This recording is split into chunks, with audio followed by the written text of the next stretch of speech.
Hello and welcome to the Last Word on Spurs. We hope you're keeping very, very safe and well.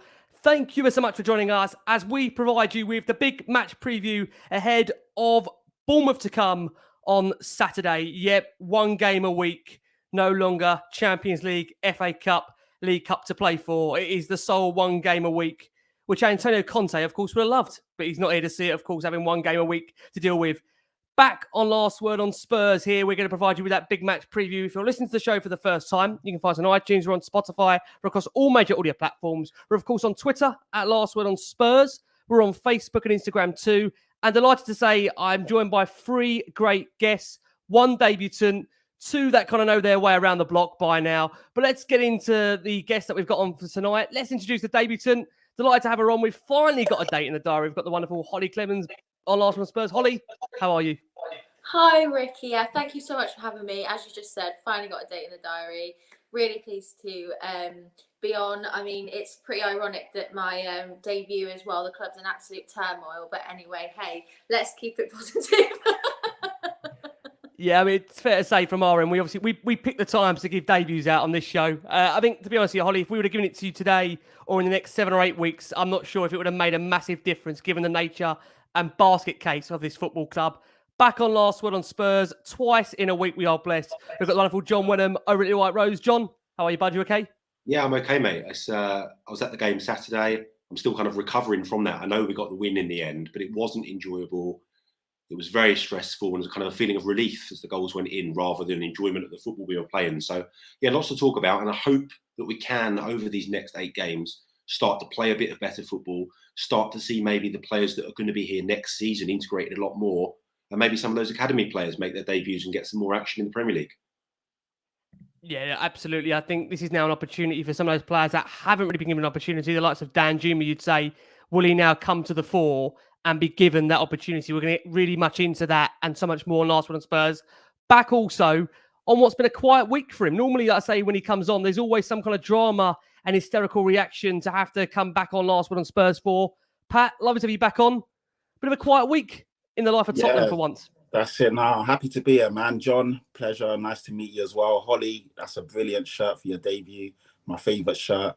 I think this shirt's quite nice as well. This always reminds me of Sonny's, golden boot season last year. So yeah, that's why I wore it, for a bit of luck. Sonny got a goal. Hopefully this brings him more luck on Saturday. And yeah, to be honest, I'm kind of pissed that Stellini's ban didn't get upheld because I actually don't want to see him on the touchline. That way we may see a Danjuma, we may see a Sarr, we may see a youngster. Because with Stellini on the touchline, it's literally Conte 2.0 and none of these youngsters are going to play.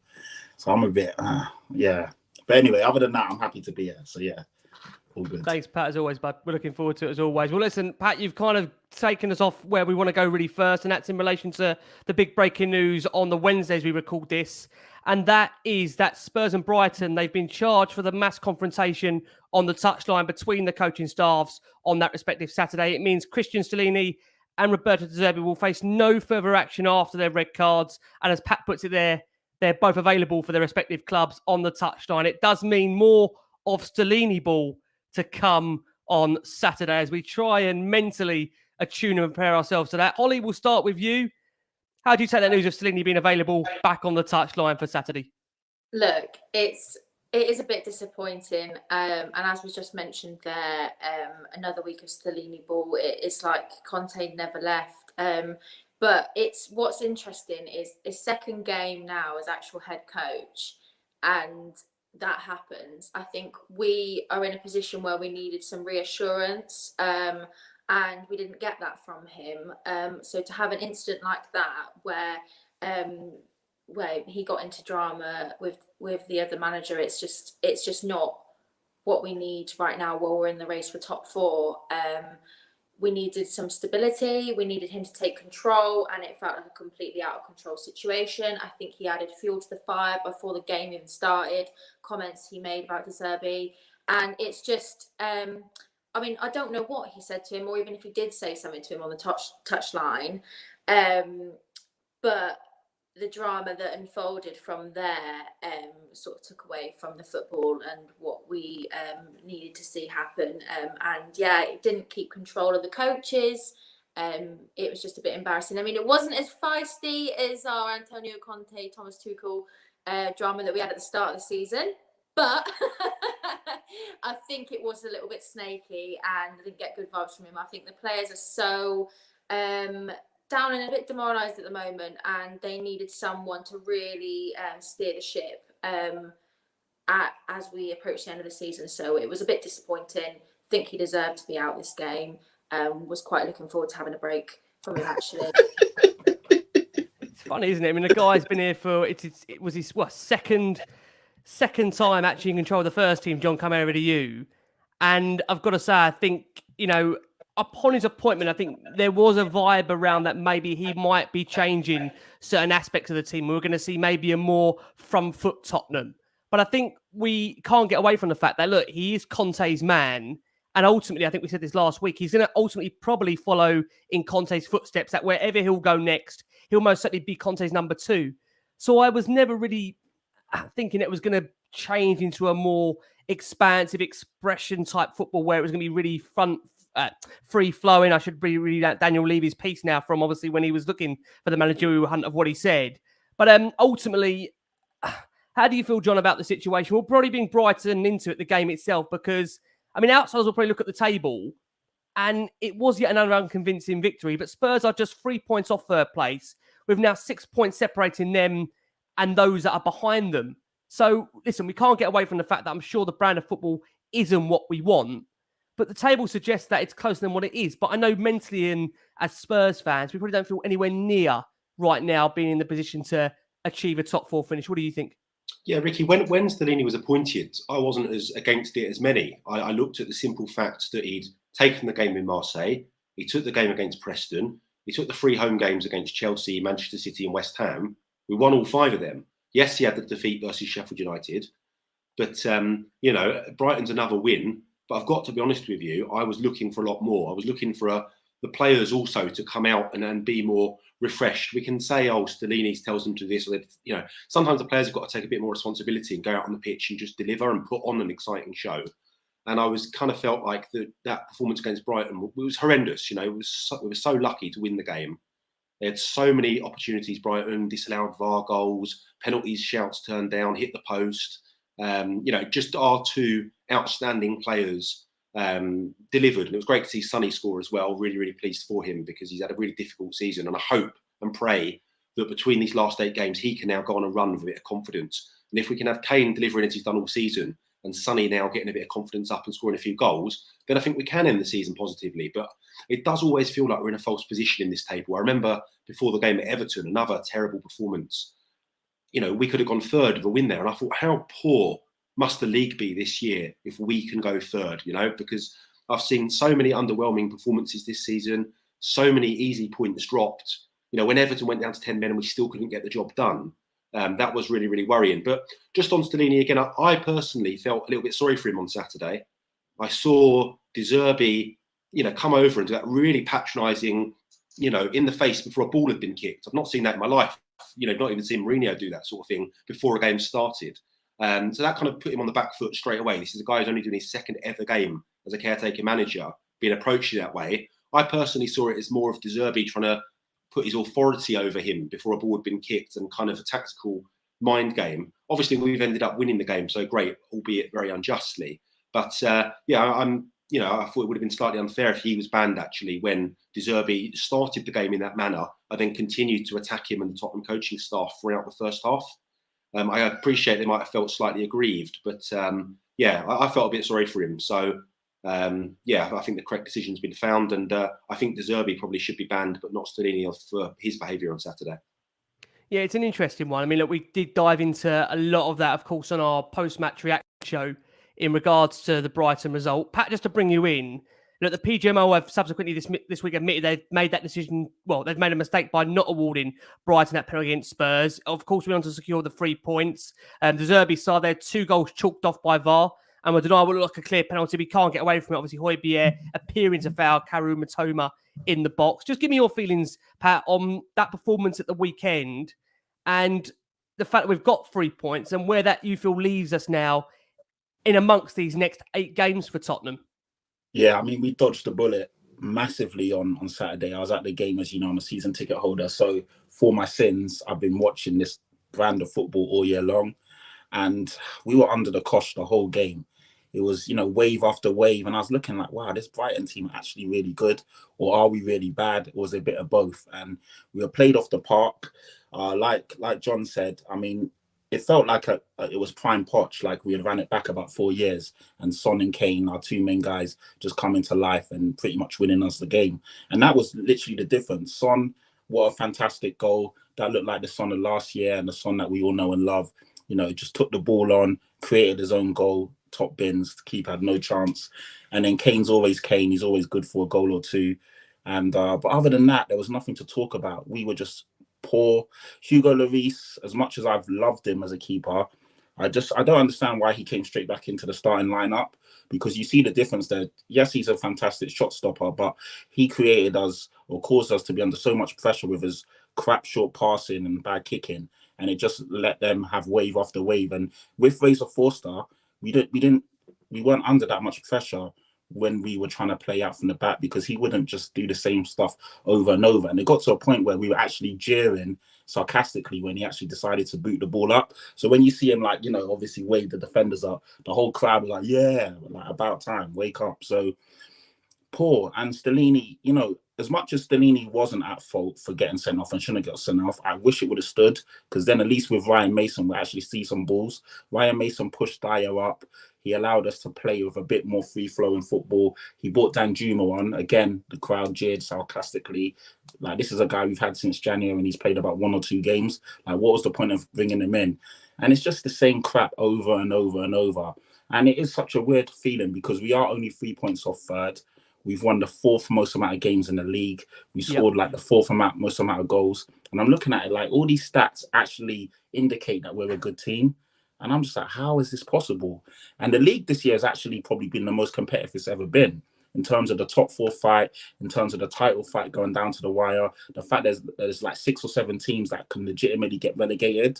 Like even Southampton, who are rock bottom, 2 or 3 wins and they're straight off the bottom. Usually at this point of the season, one team's already done, and then there's probably 1 or 2 that are almost up. So the league is so competitive, which makes it actually good, because every game someone's got something to fight for. So there's no one's on, apart from Chelsea, who are probably bang on mid-table. Everyone else can't put their flip-flops and sunglasses on and shorts on. They've actually got to play football, which is brilliant, because it means every result counts and everyone has to play. But I don't know, when I look at this team, Ricky, I'm gobsmacked. I just don't know what to think, because yes, we've got some quality, but Son's dropped off a cliff. Obviously, Kane is still Harry Kane. Romero, even as good as I think he is, hasn't been that great, if I'm being honest. And I just look around and I just think there's so many players, like Højbjerg screaming and shouting at everyone after he keeps making mistakes and giving the ball away. Yeah, the guy's a pretender. Do you know what I mean? He's a pretender. No one really wants to show for the ball. No one wants to create any. I don't know.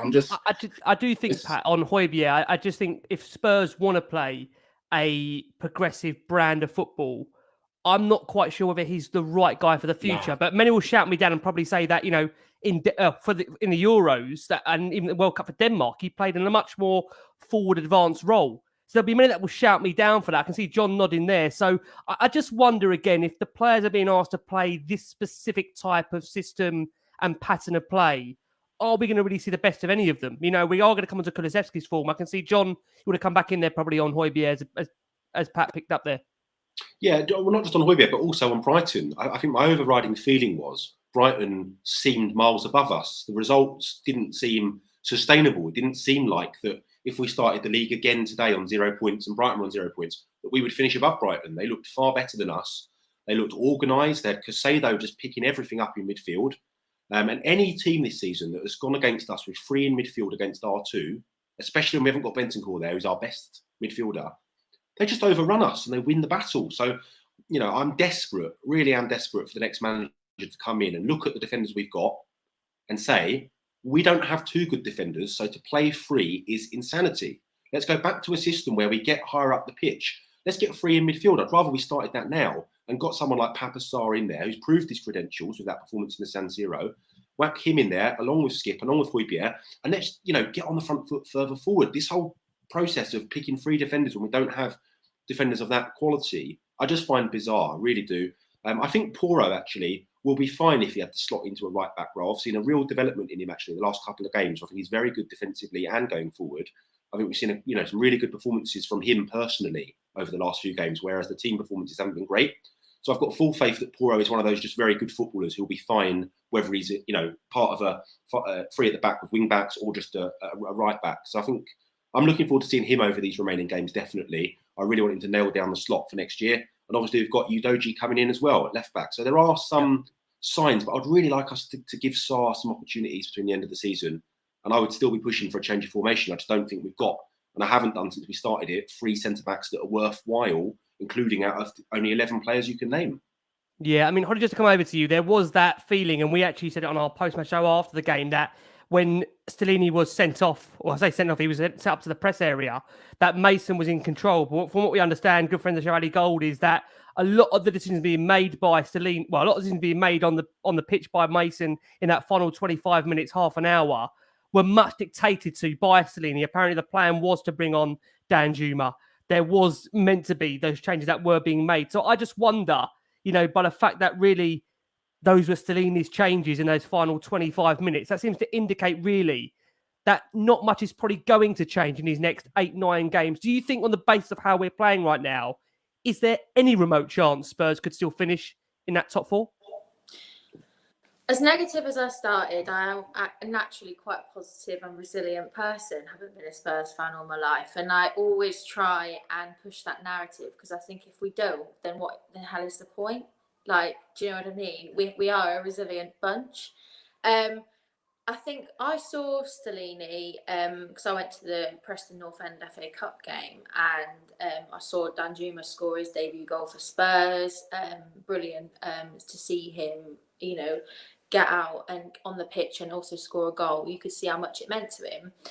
Stellini has said that he thinks Danjuma should get more play and stuff. But I think as well, like I mentioned when I started on here just now, the thing is, it is like an echo of Antonio Conte and how loyal he is to certain players. Like, remember how much we wanted to see Jed Spence at times and stuff. The fans are crying out for these changes and then getting disappointed when they don't happen. It's almost like they're not listening and watching different football to us. I'm a massive fan of Kulusevski, by the way, but his form has dropped massively in recent weeks. And that's why all of us want to see Danjuma. He started at the club with such promise, such future, and it's a real shame to see him not getting the minutes that he deserves. And I think we're in a position where obviously I'd love us to finish top 4 again, but it's that feeling of, okay, what happens next then? We get back into the Champions League and then what happens next? I feel like we're in this awkward limbo where, we've got Stellini as head coach.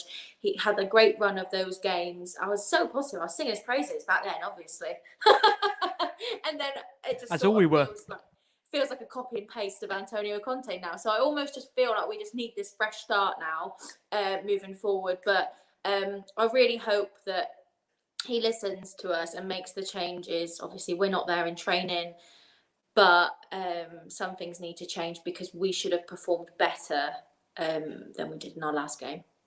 Yeah, no, absolutely. I completely agree with you. One of the players that you mentioned there, Holly, that we have to come on to is, of course, Arnaud Danjuma. He finally got his opportunity. It's been fair to say that he has been kept massively, massively waiting for that.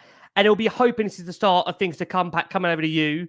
Look, it didn't take long actually for him to make a difference on the field because quite naturally, it wasn't really what he done. It was more of the case of the impact he did as soon as he entered the pitch with relation to just pressing.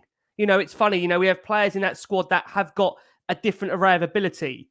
And I think the problem with Tottenham is right now, we just seem to have denied ourselves the opportunity to have a plan B, which I don't quite understand why. And I think Holly made it a great point there and picked up on the fact that, whether it's Conte or Stellini, we've got a number of what we call favourites in this squad that simply just can't ever seem to be dislodged. And it almost does feel quite unfair where we've got Danjuma, who came into the club in January, rejected Everton, where, quite frankly, when you see the way Everton are positioned, he most certainly would have got more opportunities at Everton than what he would have got at Tottenham so far. So do you think the fact that he's come on, he's made a difference on Saturday, do you think that will play into the thinking of Stellini where he might get an opportunity now for these upcoming run of games? I mean, I hope so. And dare I say, we're down to bare bones and with injuries, but unless there's more injuries, I can't see him shifting the current starters, which is a shame because rotate it, mix things up, freshen things up. Let us see him play because the guy's clearly got ability. Last year for Villarreal in Champions League, you saw what he was doing against top teams. The guy's a good player. But I don't know, man. Son's been as poor as he's ever been. And the guy's pretty much started every game, bar one or two. Kulu hasn't been great, and I love the guy. I mean, other than Son and Kane, those are the only two guys I've ever had on the back of my Spurs shirts. And last year, or this season, I got Kulu on the back of one. And I was really deliberating if I should do it or not. And I did it. And obviously, since then, his form's dropped off a cliff. So I don't know if I jinxed it or whatever. And next year, I'm not putting no new players on the back of my shirts, just Son, Kane, and that's it. Because all managers, Pat, they can't last more than a season here. Or none of the little, the managers with the little, the initials at the front. None of that either. Because, I don't know. When I see Kulu, I think he's even playing with no confidence. There was one or two moments against Brighton where he could have took the shot. And he's delaying it, looking to pass it off. Take the shot, Kulu. You can score. You can finish with either foot. You're a talented footballer, and I can see that he doesn't feel as confident. He doesn't believe in himself at the moment, and that's because we're just playing him all the time. He needs a break. I really believe he needs a break or, a rest. Take him out of the starting lineup and bring him back in. But the way we're playing and we're down to bare bones, we don't really have the facilities to do that.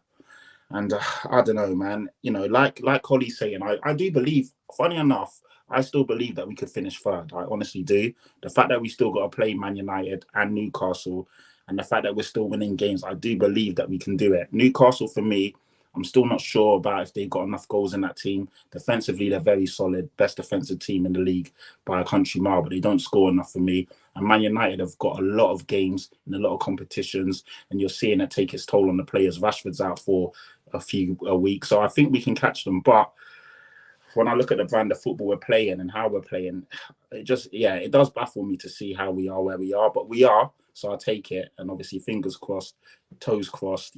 I'm praying to every football god out there that we can just keep winning somehow.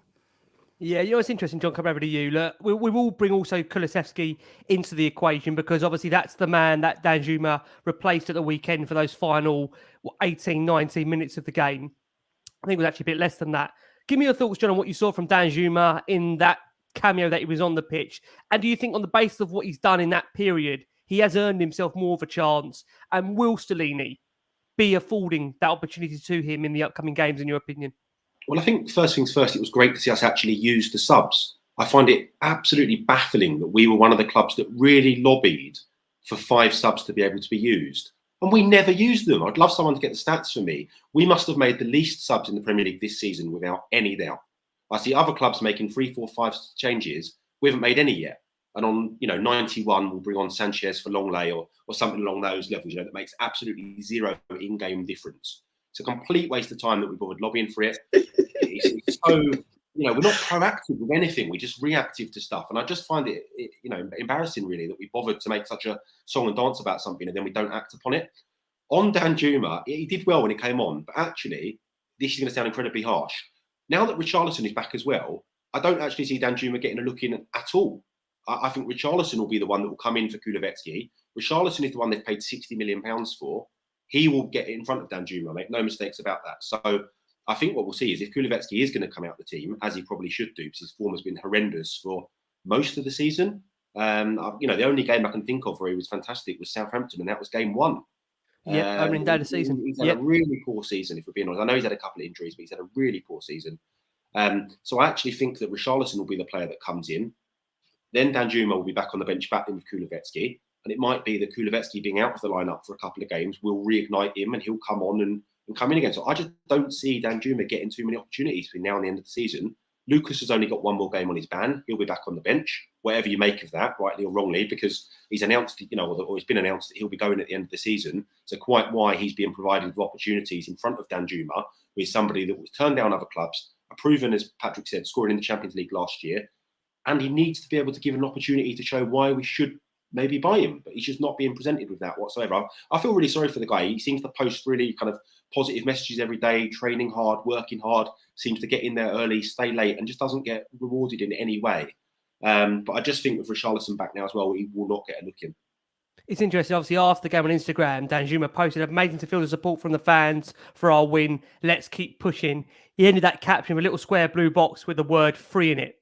And it's obviously, John, you say there, he might even get a look in now ahead of these next few games because of Richarlison's return. Do you think, Holly, that's the biggest problem that we've had this season? I know we've been absolutely ravaged by injuries. And again, I mean, look, we can't get away from the fact that if anyone had Spurs' injury list, they would also very much struggle to be able to field a predominant 11 that could really, take the game to the opposition. But at the same time, it doesn't feel, Holly, that there's much of a reward for any of the fringe players that put in a performance, because ultimately they're just going to be back on the bench the week after. Is that the biggest issue at the moment with Spurs, do you reckon, under Stellini? Conte, I love both of them? I think it is because, and I said this before when before we got Pedro Porro and Emerson all of a sudden decided that he was going to be a superstar. It must have been so annoying for someone like Jed Spence to watch Emerson's performance and be like, why the hell am I not getting a look in at all?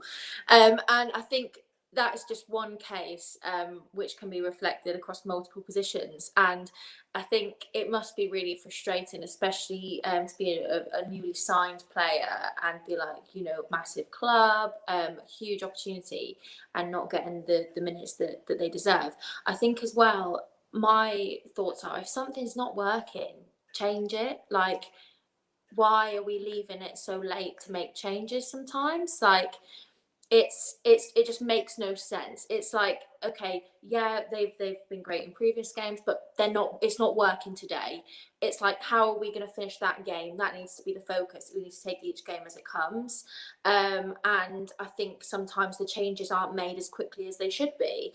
And it is incredibly frustrating to watch players form not be as good as it should. As you said, injuries can't be helped. I mean, we're all missing Rodrigo Bentancur. Oh my God, come back, my angel. Obviously when you're fit and well and healthy, but seeing players that have been absolutely vital to our success out is always disappointing, but we need to give those who are in behind them a chance to prove themselves as well. I massively agree to that. I mean, I have to say before we close this segment, I'm going to also ask you guys about Kulusevski's drop-off in form. Pat, just to bring you in, and John alluded to it there, we can only really think of a couple of games, if that, where he's had a massive impact on a team. One of them being, of course, day one, Southampton. But apart from that, really, there's been a real lack of performances over 90 minutes from Kulusevski. Do you put that down to the nature of trying to adapt to the league, although last season he was so superb? Do you think it's the system in way he's been asked to play? What do you think, Pat, on that? I think it's the system, personally. I know the guy's got bundles of talent and ability, but we play such a negative brand of football. We sit behind the ball. We hardly have the ball. Last year, again, when we were, we saw the best of Kulu when he had the ball and he was running at players. We were counter-attacking teams. We were scoring a lot of goals. This year, I mean, we're scoring 2 goals a game, 1 goal a game, sometimes not scoring, and we're not allowing the flair players to actually play. And I don't know if the coaches are saying something that it's like, we've seen Son not be as expressive and as brilliant as he usually is. Everyone says it's because Perisic is up his arse and they're literally playing on top of each other, but I don't buy that. I just think it's like the life's been sucked out of these guys, and I don't know what's going on. I don't know what's wrong, but I just don't see. I think as well, when he came back from his injury, because there was no creativity and we were doing so poorly, we had to rush him in, and he's pretty much played a lot of football, which again isn't great for somebody so his minutes haven't been managed. But I don't know. I mean, other than Kane, I can't really tell you who else is having a good season. There might be a shout for Oliver Skip, but even this is going to sound really harsh. When I see Skip, I know he's one of our own and he's still young, but I don't see as good as a footballer as some people make him out to be. His touch is quite poor. He loses the ball a lot. He passes the ball to the opposition really under no pressure.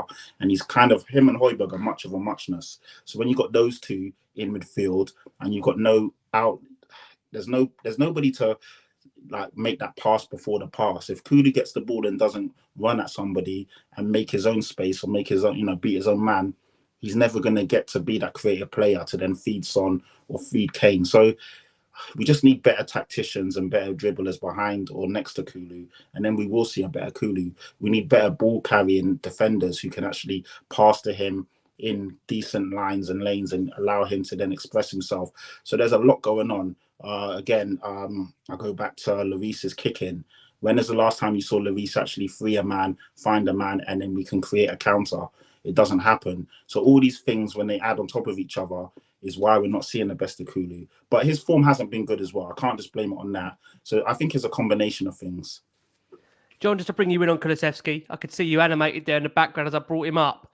Tell me what you think's gone wrong for him this season. What's the reason? I mean, you look at him last season. I mean, the fact of the matter is, in that final third, he was so pivotal for Tottenham in that running. 5 goals, 8 assists in 18 Premier League games. He just seemed to click as soon as he came over. So what has been the difference this season when he had, like we said, that good 6-7 months to adapt ahead of a new season and a pre-season on top? Sorry, John, we're all going to have to unmute you, bud. Sorry, Rick. Yeah, I thought he was absolutely phenomenal last season. I mean, I was very confidently telling people that I thought he'd score 15 goals this season based on the fact that he took to the league like a duck to water. He was scoring in big away games. You know, he hit that same shot every time, that curling left-footed shot straight into the top corner. He did 2 at Norwich. I just felt everything about him was going really well. He seemed to be very settled away from his football as well. Young guy, adapted nicely, had Bentancur with him, had Romero, who he knew, with him. I just thought everything had clicked for him to really push on this season.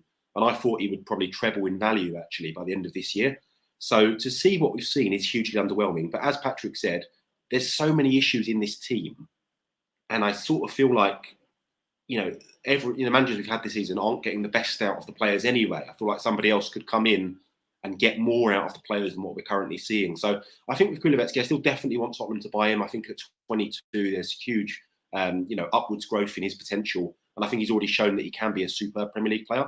I just think under a new manager, we'll have to write this kind of season off as a bad season for whatever reason. But I think we certainly stick with Kulu, and I think he will come good. No mistakes about that. We hope so. Holly, to bring you in. I'm trying to come to Holly for the more positive aspects of Spurs, and there's been so very few in these last few months that Holly, you're going to have to forgive me. But one player that did eventually get back on the score sheet at the weekend was Heung-min Son. I think we were all relieved to see Sonny back on the score sheet. Do you think now Son has got the capability to put a run together between now and the end of the season?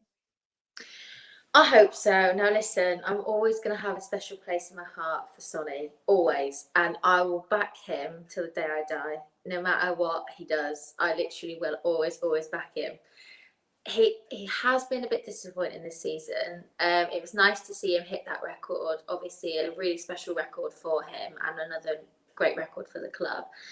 But it's just, I expected a bit more from him this season, and final push, maybe that ignites something in him now, and that is what we need. We really need everyone to go out all guns blazing and secure that for us, especially when it's so possible for us to finish third. Going a bit off piste here, but John just said then about Kulusevski and said about him being 22. Listen, I'm shocked by this. I just had to Google it. He's 22. I am literally nearly 5 years older than him. And I'm like, I thought he was older than me. Like, what? This just blew my mind. Now I'm like, I'm sorry, he does not look 22 anyway. Totally off. It's a sad, it's a sad reality when you realise that when you get to definitely my age, all these players are older, all younger than us now. It's the worst feeling. It's horrendous. I know. I'm getting this. It's making me realise, God, I'm no spring chicken, and I'm sat there and I'm like pointing my finger at the wall, going, "You're not fit enough. You're not doing this." It's like I struggled to run a 5K on Sunday. Anyway, I'll carry on with what we were saying. Sonny, I see a lot of Twitter beef. People saying, "Get him out. He's done. He's had his had his peak. He's whatever." I literally catch me outside and I'll fight you about this because it's completely not true, and I will not have it. Just love him, and yes, fingers crossed we get an absolute Sonny screamer this weekend. Fingers crossed, we do definitely need to have one. Pat, just to bring you in, when you look at the stats with Sonny, and it's been a real tough period for him. Before Brighton at the weekend, it was only 10 goals in his last 38 games in all competitions. I mean, I know it only took him 10 minutes to find the back of the net, but I have to say with Son, I think there was that feeling that is there a real concern that even as a footballer, was he just simply losing it because his touch was fairly poor? I don't know what you think of it, Pat. Do you think now that goal can give him a full bit of confidence? We've said it again this season. We said it after Leicester. We've said it numerous times even after Preston. Do you think that is the goal to finally reignite his season for these last 8 games to go? Yeah, you would hope so. The thing I love about Son is that he knows he's been poor. Like, he'll come out, he doesn't hide, he doesn't shirk away from criticism. He'll come out and openly say, I've not been good.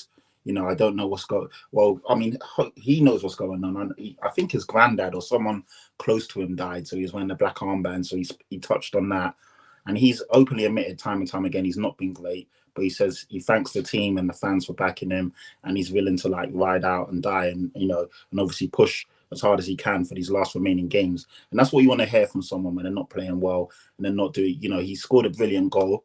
It was an important goal as well. Not a goal where we're like 3 or 4-0 up and you come on and you score. It was the first goal in the game where we were under the cosh. So it changed the game and obviously helped us get an important victory. And we just want to see more of that. We've got some big games coming up.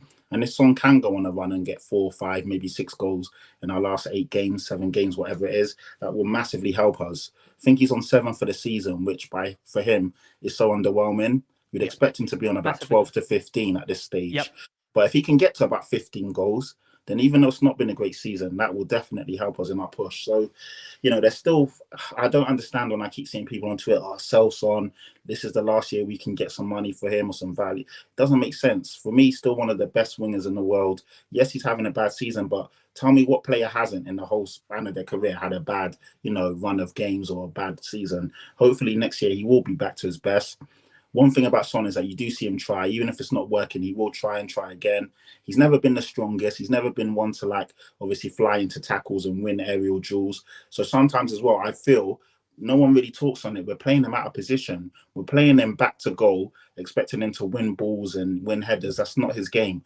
We're not, again, going back to the creative or lack of a creative spark in this team. If Kane isn't picking up the ball and finding him, no one else will. Son is great when he's running off the shoulder, running in behind the last man. How many times have we given him the ball in that position this season? I can't really tell you. So we're not playing to his strengths. The team isn't really ticking. So again, it's even like I'm saying the same thing with Kulu. When all these things are accumulation and on top of each other, you're not really going to see players have their best season. So I do feel under a new manager, when we're playing 4 at the back, 3 in midfield, we will see much better, outputs from our attacking players. Yeah, look, we've dissected heavily. Obviously, Kulusevski's form, Danjuma coming back into the team. John feeling that maybe we won't see much of him between now and the end of the season.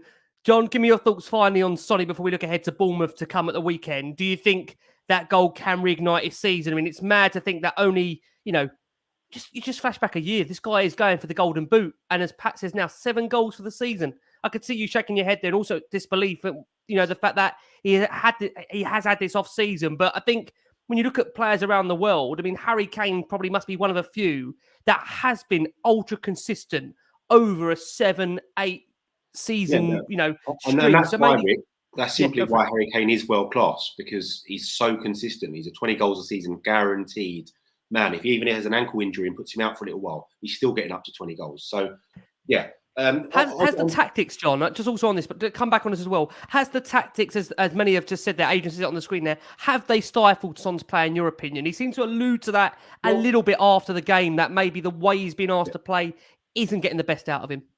I can see that argument, but actually I can think of multiple opportunities this season that Son has missed that he would have scored in other seasons. So there is a longer standing confidence issue. He has actually been presented with loads of chances. I can think of one even at Everton the other night. It was offside, but he didn't know that when he went through. And he hit it straight at Pickford. Last year, he was going for the corners, and that's going in. I think Son should have had, from the chances he's had, 5 to 10 more goals already. It has been a hugely underwhelming season, and I was one of the people, as others have, calling for him to be dropped. So I was really pleased to see him score now, and I do hope he goes on a run now till the end of the season, because I still think he's an outstanding player. But I think any calls to sell him are so wide of the mark, it's untrue, because I think you have to consider this summer, Harry Kane is going to have 1 year left on his contract. So there is going to be that awkward conversation is going to happen, and Tottenham will have to decide what they're doing, whether they're going to stick to their guns and he's going to see out the remaining year, or they're going to look to sell him. There is no way you can sell Kane and Son in one window. We've done something similar before. We lost Keane and Berbatov in one window. Oh, and it was an don't, absolute honestly, my God. effing disaster the following season. Yep. You know, we can't do that again. You can't lose two of your talismanic characters just like that in one window. So, you know, back to Son, I think we absolutely will keep him. He's got a contract till 2025. He's with Base. Base have got all the top players at Tottenham signed up. All the young players are with Base as well. So very good relationship there. I see no chance of him going this summer. But yeah, I mean, I was just pleased for him that he scored, and I hope and pray that he really can push on and deliver, because I think he's going to be a big player for us still for a couple more years. Just on that as well, Rick, I'm just thinking about Kane and Son and their respective ages. And I've seen some people saying, oh, Son's getting up to 29 and Kane 28, 29 as well. But actually, if you look at the last World Cup we just watched, you had Messi, Lewandowski, Ronaldo.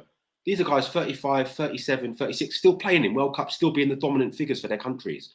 Don't forget Modric as well. Modric as well, bossing game, running quality, bossing game. So if you've got that inequality, I think the way people's diets have developed, people know more about nutrition, know more about sleep, that sort of thing. Players and better players can last longer than ever before. So, I mean, no rush to move on, Son. I think he's still a world-class player. We've seen that actually when he drops in and plays for career this season, his Tottenham form has been irrelevant to that. He's been scoring 2 goals a game and scoring all those free kicks, but that's another conversation. And I hope this summer a new manager has the balls sorry, Rick, to say to Harry, look, thank you for everything you do and carry on doing everything you do apart from the free kick. You know, because we saw Porro take that one against Southampton and it was miles better than anything we've seen in the last decade from Harry. And obviously Son scores them all the time for South Korea. So I think there's going to be big decisions at Tottenham this summer. Just one thing finally, Rick, on Harry as well. I know some Tottenham fans, myself included, have said, what's the point in getting in the top 4 if we do what we did against AC Milan, right? And we don't push on and we don't do anything by getting in the top 4. I think if we don't get in the top 4, I don't see any way Harry can stay. I really don't. I don't think, you know, Europa League at the stage he's at. I think, you know, with the right management appointment, with the right contract offer, but I think they need Champions League football to be able to offer Harry Kane as well. I just think with a year left at his age, he's not going to do another year in the Europa League, Europa Conference, any of that kind of nonsense. I think he needs to be playing at the top level. So for that alone, if that even gives us a 1% chance of getting him to renew a little bit more, then I think we have to get in the top 4. But it's going to be a tough ask. We talked about the Newcastle game, the Man United game. You know, Man United have beaten us every single time at the new stadium. So we need to turn that round. We've got to go to Anfield. You know, we've got really difficult games. St James's Park. Well, I think that's why. Yeah. I mean, I think that's why we know Pat's is in our hands. That actually quite frightens me when Pat started listing off earlier the places we've got to go to, because I just think that is absolutely frightening under the current structure of what we're facing, to have to go to these teams where I would love to have some form of optimism. Like I know Holly absolutely has optimism, bless her, but I do worry that, you know, this team, whether they're capable enough, it's another question. I don't know. Just last one, sorry. And Holly mentioned it earlier. The loss of Bentancur for this team. I mean, it's just, you can't contemplate how big a loss it is. As I said before, Rick, I think he would have gone on and been in the PFA team of the season for how well he started this season. And for a holding midfield player to be on 6 goals, and his just general contribution to making those around him play better, it's just crazy. So for us to have lost him for such a long period of time is such a body blow. And it's also going to be a body blow for next season, because he might not be back till the same November kind of time. So a new manager isn't going to have the luxury of building the side around him, which is what I would want. I think he's that good. I think he's got so many amazing attributes. And just to lose him as we've done, it makes finishing top 4 a real tough ask this season. It does. It most certainly does. Obviously, that result against Brighton meant for Spurs, they are still in the 5th in the Premier League, although they are now 7 points above Brighton, having played 2 games extra and 3 points behind Newcastle United, respectively, who sit 3rd and 4th, but they both also have a game in hand over us. Next, we're going to turn our attention to Bournemouth to come at the weekend. For our listeners on audio, take me into the break. You're going to hear from Tom from the Back of the Net podcast from Bournemouth, who very kindly gives us his preview ahead of that. And for our watching audience here, that's what we'll be turning our attention to next. But as a brief reminder, as always here on Last Word on Spurs, we are absolutely delighted to be sponsored by the Beavertown Corner Pin.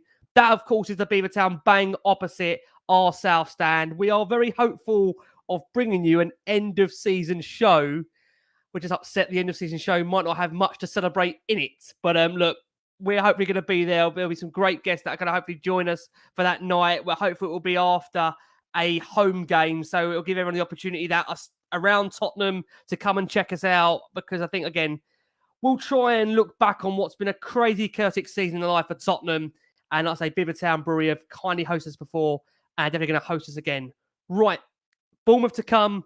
Holes, I'm going to start with you if you don't mind. It is a big game for Spurs in the context of the potential to once again have the opportunity to go into the top four. Before I actually do mention that, one thing I should say is that Fabio Paratici, I want to mention this very, very quickly, has appealed his decision to extend his global ban from football. He, of course, was handed a 30-month ban from the IFA. So our understanding is that, again, he's going to hear the outcome of that appeal on the April 19th, that date, which we'll know more about Paratici. I would go to the guys if there's much to say on that, but at the moment, that was a very brief statement that came out earlier in the week, and therefore nothing really to reflect on. So, Holes, I am now going to turn our attention to Bournemouth. As much as I've tried to steer away from all looking at Spurs' games upcoming, it is a big game. Bournemouth actually have not been in bad form themselves. They're in a position where they are fighting, but they have won 3 of their last 5 matches. What are we expecting from this Bournemouth side on Saturday? Now, listen, I look at the table and I think this should be fairly straightforward, okay? But listen, stranger things have happened.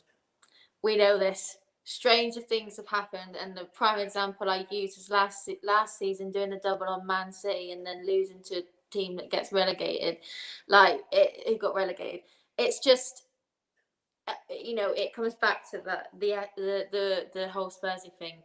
And I am always going to remain positive and say that we're going to win, and I reckon we'll win 3-1, I'm going to say. I'm going to put it out there into the universe. I always do. The universe rarely listens to me, but God loves a trier. Gotta say, Holes, that's the first time anybody at the moment is volunteering a prediction, given the basket case Spurs are right now. But bless you, I really do appreciate the optimism there. 3-1 Spurs win. We're not finished with you just yet. We are going to come back round to you as well and more about Bournemouth as a side. Because coming around to you, Pat, if I can, look, they're fighting for their lives in the Premier League. And again, under Gary O'Neill, they've carried so far 30 points, which has led them to 15th place in the league. They're 3 points clear of the bottom 3 as things stand. I think, to be fair, I've got to say, I thought I wrote them off really when they appointed Gary O'Neill as manager. I really thought they were going to struggle to stay up, but they seem to have a real spirit about them. We can't get away from the fact they've beaten Leicester away from home. I know Leicester as well, they're fighting their own battles at the wrong end of the table, and they have also beaten Liverpool. So I'm not sure if they're a side that you can just write off. Do you think they'll come, Pat, and be expressive because of the nature that they're going to be the underdog at the weekend? Yeah, 100%. The thing is, you know, I don't want to diss my own team and be self-deprecating, whichever you call it, but they will come to the Tottenham Stadium and say, you know what, we can beat this team. We've seen their performances. We've seen the weird, you know, form that Tottenham are in, and they'll be up for it. They're fighting for their lives, like you said. There's some similarities between the two teams because we're 5th, 3 points off 3rd and 4th. They're 15th, which sounds crazy, but they're 3 points off 18th for relegation. So there's a few similarities between the teams in terms of what we're both fighting for. And yeah, their form in the last 6, they've won 3, lost 3. Our form in the last 6, we've won 3, drawn 2, lost 1. Funny enough, our form, when you look at it or read it on paper, doesn't sound that bad, but it's the manner in which we've lost points or dropped points in those 2 draws. We were winning, obviously, against Everton, and we ended up dropping 2 points and drawing 1-1. We were winning against Southampton, 2 goals to the good with 15 minutes to go, and we ended up drawing the game 3-3. But our form on paper isn't that bad. But when you look at the points dropped and the way we're playing, even though we're where we are, we don't go into the game with great confidence. And if they do get, dare I say, an early goal, the stadium's going to be very flat. If we start passing the ball around and making a few mistakes, the fans will start obviously murmuring and, you know, grumbling, and then that transcends into the players. So we do need an early goal.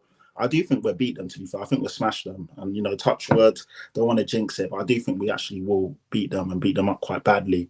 And I've looked at our games over our last 5 against them. They have been some good results, but a few of them were in a pot era. So, you know, I don't know, make of that what you will. But when we play them, we do usually give them a spanking. But they are, I wouldn't say they're a good team, but they're a team fighting for their life. And at this stage of the season, no game's easy. You know, whether you're playing someone fighting for top 4 or the league, or playing someone that's fighting for their lives and Premier League survival, every game's a toughie. So, you know, but it's a game that, it's a favourable fixture, if I can put it that way. Yeah, you're spot on. Yeah, so I think we'll win. It might be uncomfortable during certain moments, but I think we'll get a few goals and put them to the sword, really. When is it not uncomfortable, Pat, watching Spurs? I'd say it's uncomfortable for the full 90 minutes plus, but there you go. John, just to bring you in, I know Anthony Costa, I can hear him saying, shut up, Rick, as I read this out. Spurs going for their 6th subsequent home win against Bournemouth. And I think the Spurs are now on course for, is it 6 wins in a row at home? It will be 6 wins in a row at home if Spurs win. It does sound, John, nothing can go wrong, but it's Tottenham, isn't it? So what do you think going into this one? I mean, should there be any reason why we go into this complacent? Because ultimately a win here, I think, look, with every win, it does increase the pressure on the likes of Newcastle and United to keep on winning. I'm not suggesting that I think Spurs are in the box seats, certainly not for that 4th place, but the more games we keep winning, the more, as unlikely is, John, the chances we have, we could still finish in the top 4. As I know mentally, I keep telling myself that is not possible. Yeah, look, on paper, Bournemouth at home should be a banker. That should be one of your start of the season. You're thinking, where are you getting your points from? That really should be one of them. But I watched the highlights of Bournemouth's game against Leicester. They were bloody good. They were really, really good. They had this guy, Philip Billing, who he could have scored about 3 or 4 goals. He's a big, tall guy, picks the ball up in kind of advanced positions and not afraid to get his shots away. The goal he scored was quite fortuitous. It was kind of played back to him and he intercepted it. But Bournemouth looked a fairly decent and mobile side, and they've obviously got Adam Smith in their side. He came through our academy and he's actually Bournemouth's record ever Premier League appearance maker. Good friend of Kane and Mason and Tom Carroll and that lot. But Bournemouth have got some good players, and I'm sure players with points to prove as well. I remember down the years the number of youth games where Dominic Solanke would absolutely dominate us for Chelsea. So he's got good memories of playing against Tottenham in different competitions for Chelsea's academy, and I'm sure he'll be up for it. And I think they've got some good pacey players, Bournemouth, on the break especially. So we'll have to watch out for them. But on paper, we should be taking the confidence of the 5 home wins in a row before this. The fact that we've beaten the likes of Brighton, who I say are a very good side, Chelsea, Manchester City in recent weeks at home. We should be looking to get the 3 points. And as you said, Rick, putting the pressure on those above us because, Man United have got a lot of games coming up. They're in the FA Cup still. They're in the Europa League. So Man United, and losing Rashford is massive for them, I think. I think that's a huge, huge blow. He's been phenomenal since the World Cup. He's really reignite his career, and he's in a real positive trajectory at the moment. So I think for them to lose him is massive, and it may lead them to playing a bit one-dimensional with just Weghorst up front, or unless Anthony can rediscover some form. So, for me personally, I think we've got to win this game. With the harder games to come, it's an absolutely must-win game if we want to take anything positive from this season. Yeah. Holes, you already give me a prediction, so I'm going to have to ask you another tough question if you don't mind. Obviously, Spurs, 5th place when they go into this game. They play a day before Man United travel to Nottingham Forest, so it does allow us to turn up the heat in the race for the Champions League place and actually go into 4th spot before United play on that Sunday. Conte has spoken a lot about this team not being able to handle pressure. Do you think with the opportunity that presents itself that if they win and they would go into 4th, does that even add more pressure on Tottenham going into the game? Or should that not even be a thing that these players even have to think about? Well, I think that the pressure is on to get into top 4 full stop and to retain it. As you said there, that's another challenge. Every game then brings its own pressure because they'll want to retain that to the end of the season. They should be turning up the heat at this point when it's literally in our hands. We can do it. There's still the possibility. And so it would be incredibly frustrating if they do bottle it because, it is still in our favour to do that and to finish strong. We managed to pull it off last season. And I think we can do it again. I just think that we need to come out with a little bit more hunger and a little bit more desire to succeed rather than playing it safe and kind of just winging it sometimes. I think there needs to be a fire in their bellies, basically. And that's basically what they need. They need to come out and they need to fight for it. I totally agree. I just wonder, Pat, do you think the style of play that they possess in themselves in terms of Bournemouth, would that even play more into Spurs' hands, similar to Brighton, where, they're not going to be playing against a side that are going to maybe put 11 behind the ball. I think because of their position in the league, they are going to have to give things a go, because you see how condensed that 8-9 teams are at the bottom. Even if you go further up to the bottom 10, there really is an element where teams can't really afford to come into games and only put 11 behind the ball. They are going to have a bit of risk and try and win the game, because really a point doesn't do you great in the battle for survival. So what kind of style of play are you expecting to see from Bournemouth? And do you think that might play into Spurs' hand at the weekend? Yeah, that's the great thing about this year, because usually a team maybe like a West Ham or a Leicester or maybe a Wolves that are like home and dry, they're on their 40 points already, they can just literally park 10 behind the ball and just hope not to get beat, put on a good show and try and nick a goal on the counter. But the fact that every team, most of the team in the bottom half are so close to the relegation scrap because it's so condensed, they need, like you said, a point doesn't do anyone any favors. They need to go for all three. So that will play into our hands. But then saying that, if they're playing front foot aggressive football and we're doing what we usually do and parking the bus, then they've going to have all of the impetus to really put us under the cosh. And that's what we've been seeing. I've not seen us be taking the initiative, trying to impose ourselves on teams. We've got a lot of quality in this team, a lot of attacking quality. Why don't we actually use that to scare teams and to obviously hold the ball, move it around? But the reason why we can't do that is because with a midfield two of Skip and Højbjerg, you just don't have that quality to retain the ball and move it from side to side, and obviously cut through lines and get the attacking players in the positions where they're going to be dangerous. So with three in midfield, you would hopefully have that, but then that leaves four at the back, and what four are we going to use that can protect us? So there's a few problems there, but yeah, I'd love to see us actually take the game to them. With all due respect, it's Bournemouth, we're at home. Yeah, why can't we just? We should. You know what, Pat? We shouldn't be having these. I feel exactly. It feels mad we've been having these conversations about the fact, are we going to break them down, or are we going to be able to beat them? Bournemouth at home. It's mental. Bournemouth at home. I know that's all that needs to be said, and that's no disrespect to Bournemouth. No, come on, man. Come on, so. We are Tottenham Hotspur as well. I have to sometimes pinch myself when I'm sitting here saying, even I no disrespect to Brighton. Brighton are a fine club. You got to say that. But even last week, I'm sitting here thinking, we're Tottenham Hotspur. Why am I even asking? What is going on? What is going on when I'm having to ask these questions? Honestly, this is where we're at.